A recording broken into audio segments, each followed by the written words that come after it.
പുറപ്പാട് 12-ാം അധ്യായം. പെസഹ ആചരിക്കുക. കർത്താവ് ഈജിപ്തിൽ വച്ച് മോശയോടും അഹരോനോടും അരുളി ചെയ്തു, ഈ മാസം നിങ്ങൾക്ക് വർഷത്തിന്റെ ആദ്യ മാസമായിരിക്കണം. ഇസ്രായേൽ സമൂഹത്തോട് മുഴുവൻ പറയുവിൻ, ഈ മാസം 10-ാം ദിവസം ഓരോ കുടുംബത്തലവനും ഓരോ ആട്ടിൻകുട്ടിയെ കരുതി വെക്കണം. ഒരു വീടിന് ഒരു ആട്ടിൻകുട്ടി വീതം. ഏതെങ്കിലും കുടുംബം ഒരു ആട്ടിൻകുട്ടിയെ മുഴുവൻ ഭക്ഷിക്കാൻ മാത്രം വലുതല്ലെങ്കിൽ ആളുകളുടെ എണ്ണം നോക്കി അയൽ കുടുംബത്തെയും പങ്കുചേർക്കട്ടെ. ഭക്ഷിക്കാനുള്ള കഴിവ് പരിഗണിച്ചു വേണം ഒരാടിന് വേണ്ട ആളുകളുടെ എണ്ണം നിശ്ചയിക്കാൻ. കോലാടുകളിൽ നിന്നോ ചെമ്മരിയാടുകളിൽ നിന്നോ ആട്ടിൻകുട്ടിയെ തിരഞ്ഞെടുത്തുകൊള്ളുക. എന്നാൽ അത് 1 വയസ്സുള്ളതും ഊനമറ്റതുമായ മുട്ടാടായിരിക്കണം. ഈ മാസം 14-ാം ദിവസം വരെ അതിനെ സൂക്ഷിക്കണം. ഇസ്രായേൽ സമൂഹം മുഴുവൻ തങ്ങളുടെ ആട്ടിൻകുട്ടികളെ അന്ന് സന്ധ്യയ്ക്ക് കൊല്ലണം. അതിന്റെ രക്തത്തിൽ നിന്ന് കുറച്ചെടുത്ത് ആടിനെ ഭക്ഷിക്കാൻ കൂടിയിരിക്കുന്ന 2 കട്ടിളക്കാലുകളിലും മേൽപ്പടിയിലും പുരട്ടണം. അവർ അതിന്റെ മാംസം തീയിൽ ചുട്ട് പുളിപ്പില്ലാത്ത അപ്പവും കൈപ്പുള്ള ഇലകളും കൂട്ടി അന്ന് രാത്രി ഭക്ഷിക്കണം. ചുട്ടല്ലാതെ പച്ചയായോ വെള്ളത്തിൽ വേവിച്ചോ ഭക്ഷിക്കരുത്. അതിനെ മുഴുവനും തലയും കാലും ഉൾഭാഗവും അടക്കം ചുട്ടു ഭക്ഷിക്കണം. പ്രഭാതമാകുമ്പോൾ അതിൽ യാതൊന്നും അവശേഷിക്കരുത്. എന്തെങ്കിലും മിച്ചം വന്നാൽ തീയിൽ ദഹിപ്പിക്കണം. ഇപ്രകാരമാണ് അത് ഭക്ഷിക്കേണ്ടത്.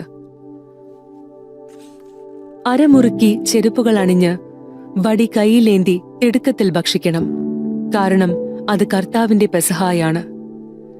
ആ രാത്രി ഞാൻ ഈജിപ്തിലൂടെ കടന്നുപോകും. ഈജിപ്തിലെ മനുഷ്യരുടെയും മൃഗങ്ങളുടെയും ആദിജാതരെയെല്ലാം ഞാൻ സംഹരിക്കും. ഈജിപ്തിലെ ദേവന്മാർക്കെല്ലാം എതിരായി ഞാൻ ശിക്ഷാവിധി നടത്തും. ഞാനാണ് കർത്താവ്. കട്ടിളയിലുള്ള രക്തം നിങ്ങൾ ആ വീട്ടിൽ താമസിക്കുന്നുവെന്നതിന്റെ അടയാളമായിരിക്കും. അത് കാണുമ്പോൾ ഞാൻ നിങ്ങളെ കടന്നുപോകും. ഞാൻ ഈജിപ്തിനെ പ്രഹരിക്കുമ്പോൾ ആ ശിക്ഷ നിങ്ങളെ ബാധിക്കുകയില്ല. ഈ ദിവസം നിങ്ങൾക്ക് ഒരു സ്മരണാദിനമായിരിക്കട്ടെ. ഇത് തലമുറ തോറും കർത്താവിന്റെ തിരുനാളായി നിങ്ങൾ ആചരിക്കണം. ഇത് നിങ്ങൾക്ക് എന്നേക്കും ഒരു കൽപ്പനയായിരിക്കും. പുളിപ്പില്ലാത്ത അപ്പം. നിങ്ങൾ 7 ദിവസം പുളിപ്പില്ലാത്ത അപ്പം ഭക്ഷിക്കണം. 1-ാം ദിവസം തന്നെ നിങ്ങളുടെ വീടുകളിൽ നിന്ന് പുളിമാവ് നീക്കം ചെയ്യണം. 1 മുതൽ 7 വരെയുള്ള ദിവസങ്ങളിൽ ആരെങ്കിലും പുളിച്ച അപ്പം ഭക്ഷിച്ചാൽ അവൻ ഇസ്രായേലിൽ നിന്ന് വിച്ഛേദിക്കപ്പെടണം. 1-ാം ദിവസവും 7-ാം ദിവസവും നിങ്ങൾ വിശുദ്ധ സമ്മേളനം വിളിച്ചുകൂട്ടണം. ആ ദിവസങ്ങളിൽ വേല ചെയ്യരുത്. എന്നാൽ ഭക്ഷിക്കാനുള്ളത് പാകം ചെയ്യാം. പുളിപ്പില്ലാത്ത അപ്പത്തിന്റെ തിരുനാൾ നിങ്ങൾ ആചരിക്കണം. കാരണം ഈ ദിവസമാണ് ഞാൻ നിങ്ങളുടെ വ്യൂഹങ്ങളെ ഈജിപ്തിൽ നിന്ന് പുറത്തു കൊണ്ടുവന്നത്. നിങ്ങൾ തലമുറ തോറും ഈ ദിവസം ആചരിക്കണം. ഇത് എന്നേക്കുമുള്ള കൽപ്പനയാണ്. ആദ്യ മാസത്തിലെ 14-ാം ദിവസം സന്ധ്യ മുതൽ 21-ാം ദിവസം സന്ധ്യ വരെ നിങ്ങൾ പുളിപ്പില്ലാത്ത അപ്പം ഭക്ഷിക്കണം. നിങ്ങളുടെ വീടുകളിൽ 7 ദിവസത്തേക്ക് പുളിമാവ് കാണരുത്. ആരെങ്കിലും പുളിപ്പുള്ള അപ്പം ഭക്ഷിച്ചാൽ അവൻ വിദേശിയോ സ്വദേശിയോ ആകട്ടെ, ഇസ്രായേൽ സമൂഹത്തിൽ നിന്ന് വിച്ഛേദിക്കപ്പെടണം. പുളിപ്പിച്ച യാതൊന്നും നിങ്ങൾ ഭക്ഷിക്കരുത്.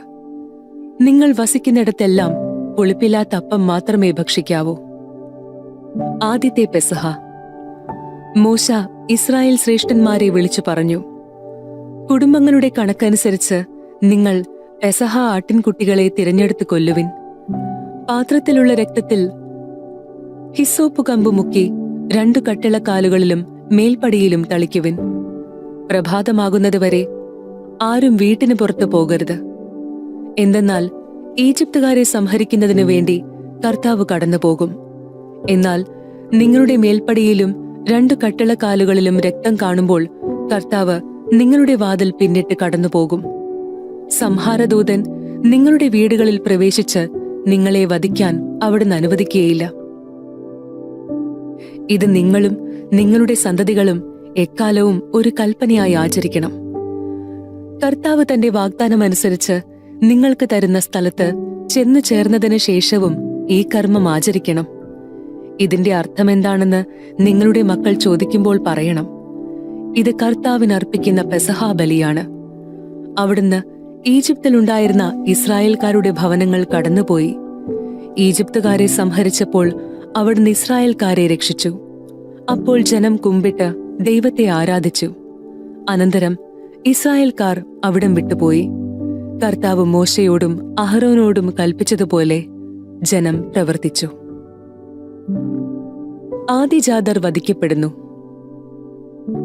സിംഹാസനത്തിലിരുന്ന ഫറവോ മുതൽ കാരാഗൃഹത്തിൽ കഴിഞ്ഞിരുന്ന തടവുകാരൻ വരെ ഈജിപ്തിലുണ്ടായിരുന്ന എല്ലാവരുടെയും ആദിജാതരെ അർദ്ധരാത്രിയിൽ കർത്താവ് സംഹരിച്ചു. കന്നുകാലികളുടെ കടിഞ്ഞൂലുകളും കൊല്ലപ്പെട്ടു. ഫറവോയും അവന്റെ സേവകരും ഈജിപ്തുകാർ മുഴുവനും രാത്രിയിൽ ഉണർന്നു. ഈജിപ്തിൽ നിന്ന് വലിയ നിലവിളി ഉയർന്നു. കാരണം ഒരാളെങ്കിലും മരിക്കാത്തതായി ഒരു വീടും അവിടെ ഉണ്ടായിരുന്നില്ല. ഫറവോ രാത്രിയിൽ തന്നെ മോശയെയും അഹരോനെയും വിളിച്ചു പറഞ്ഞു, നിങ്ങൾ എന്റെ ജനത്തിന്റെ ഇടയിൽ നിന്ന് പോകുവിൻ. നിങ്ങളും ഇസ്രായേൽക്കാർ മുഴുവനും നിങ്ങൾ പറഞ്ഞതുപോലെ പോയി കർത്താവിനെ ആരാധിക്കുവിൻ. നിങ്ങൾ ആവശ്യപ്പെട്ടതുപോലെ നിങ്ങളുടെ ആടുമാടുകളെയും കൊണ്ടുപോകുവിൻ. എന്നെ അനുഗ്രഹിക്കുകയും ചെയ്യുവിൻ. കഴിവതും വേഗം രാജ്യത്തിന് പുറത്തു കടക്കാൻ ഈജിപ്തുകാർ ജനത്തെ നിർബന്ധിച്ചു. അവർ പറഞ്ഞു, ഞങ്ങൾ മരിച്ചുകൊണ്ടിരിക്കുകയാണ്. കുഴച്ച മാവ് പുളിപ്പിക്കുന്നതിന് മുൻപ് തന്നെ പാത്രത്തോടെടുത്ത് ജനം തങ്ങളുടെ തോൾമുണ്ടിൽ പൊതിഞ്ഞു. മോശ പറഞ്ഞതുപോലെ ഇസ്രായേൽക്കാർ പ്രവർത്തിച്ചു. അവർ ഈജിപ്തുകാരോട് പൊന്നും വെള്ളിയും കൊണ്ടുള്ള ആഭരണങ്ങളും വസ്ത്രങ്ങളും ചോദിച്ചു.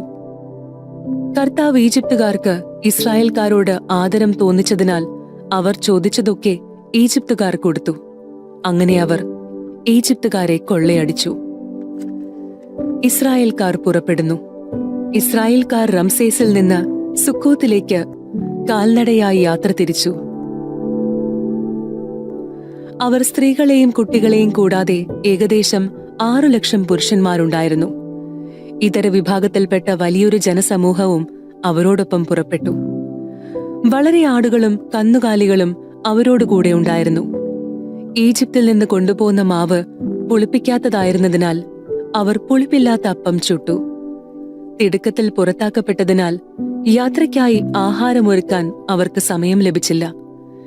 ഇസ്രായേൽക്കാരുടെ ഈജിപ്തിലെ വാസകാലം 430 വർഷമായിരുന്നു.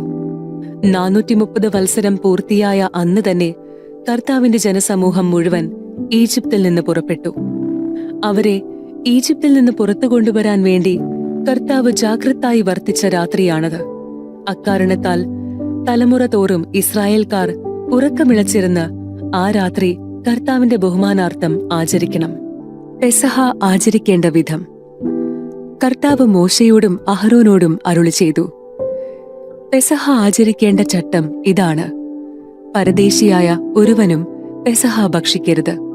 എന്നാൽ വിലയ്ക്ക് വാങ്ങപ്പെട്ട അടിമ പരിച്ഛേദിതനെങ്കിൽ അവന് ഭക്ഷിക്കാം. പരദേശിയും കൂലിക്കാരനും അത് ഭക്ഷിക്കരുത്. പാകം ചെയ്ത വീട്ടിൽ വെച്ച് തന്നെ പെസഹ ഭക്ഷിക്കണം.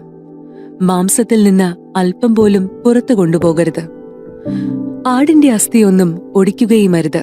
ഇസ്രായേൽ സമൂഹം മുഴുവൻ ഇത് ആചരിക്കണം.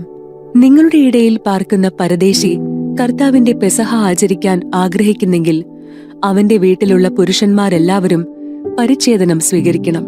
അതിനുശേഷം പെസഹ ആചരിക്കാം. അപ്പോൾ അവൻ സ്വദേശിയെ പോലെയാണ്. അപരിച്ഛേദിതരാരും പെസഹ ഭക്ഷിക്കരുത്.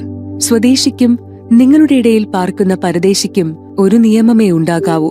ഇസ്രായേൽക്കാർ എല്ലാവരും അപ്രകാരം പ്രവർത്തിച്ചു. കർത്താവ് മോശയോടും അഹരോനോടും പറഞ്ഞതുപോലെ അവർ ചെയ്തു. ആ ദിവസം തന്നെ കർത്താവ് ഇസ്രായേൽ ജനത്തെ നിരനിരയായി ഈജിപ്തിൽ നിന്ന് പുറത്തേക്ക് കൊണ്ടുവന്നു.